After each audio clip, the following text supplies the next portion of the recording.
Here is a Hyundai Sonata. Before we get started though, let me give a quick shout out to Naya Motors Inc. for letting us use the car today to film the videos. They are a used car dealer here in Ottawa, Canada. Check out the link in description for their entire inventory. Now before you do anything, you have to make sure that the car is on level, flat, solid ground before you attempt to change the spare tire. See this? Level, flat, solid ground. The car cannot be on like loose surface like this or on inclined driveway, wet driveway, unstable surface. That won't work. If you're changing the rear right tire, there has to be a rock or something in front of the front left tire, so diagonally opposite tire and the opposite direction. A rock, brick, something to prevent the car from rolling accidentally when the car is up in the air. If it was the rear left tire, then you need a rock in front of the front right tire. If it was a front left tire, then you need a rock behind the rear right tire. If you're changing the front right tire, then a rock behind the rear left tire. Let's go ahead now and open up the trunk. Lift up this trunk carpet underneath there. That's where all the tools are. Get the tools out and then spin this nut left all the way. It's gonna take a few seconds. That's what keeps the spare tire in place. Now let's get the spare tire out. Be careful, it can be a little bit heavy. You need all the three tools for this job: the hook tool, the wrench tool, and the jack. Let's get that out. Now we'll need to loosen the lug nuts before we jack the car up, because you cannot loosen it once the car is already up in the air. So get the lug nut tool, the wrench tool, position it the way I'm showing, and then we'll use all our body weight, loosen all the 5 lug nuts. Again, we're only going to loosen it, not take them off completely. Keep one hand there and the second hand pushes down with all your body weight. This should loosen it. If it does not loosen, then I'm going to show you another trick. Reposition the lug wrench, and now we're going to basically get on top of that lug wrench and just jump on it. It looks kind of sketchy, but it's going to work. Repeat the process for all the other 4 lug. Again, just need to get it loose, not take it off completely. Now all 5 lug nuts are loose. Let's get the jack twisted left to lower the jack first. Then let's get it in position. Lower it enough that we can get it under the car. The jack should be between those 2 notches over there on the metal frame. And that pinch weld, the metal part of it, it should go between the jack, in the slot between the jack, right there. Just the way I'm showing. That's the proper positioning for the jack. Twist it right. That's going to raise the jack. And now get the hook tool, put right over there.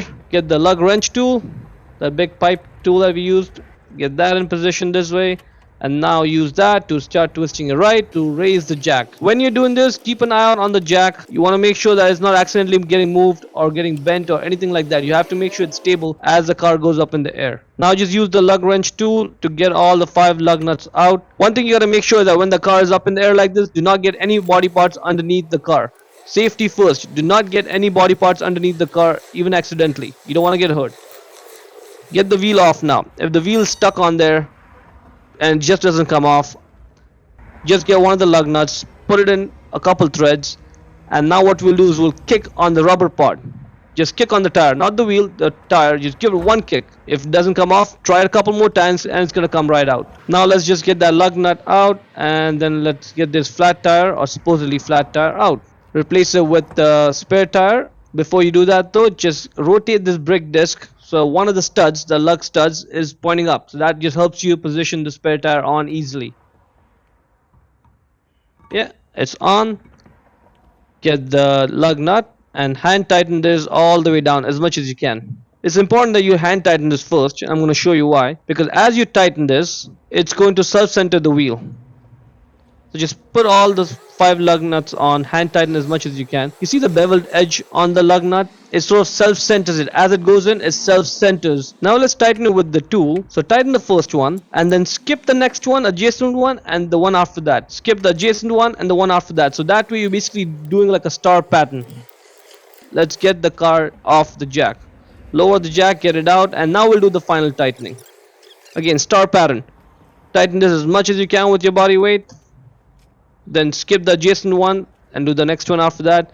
We're basically drawing a star pattern as we are tightening the 5. This ensures that tighten all the 5 lug nuts over there. So this spare tire is rated for 60 psi. That's what the tire pressure should be.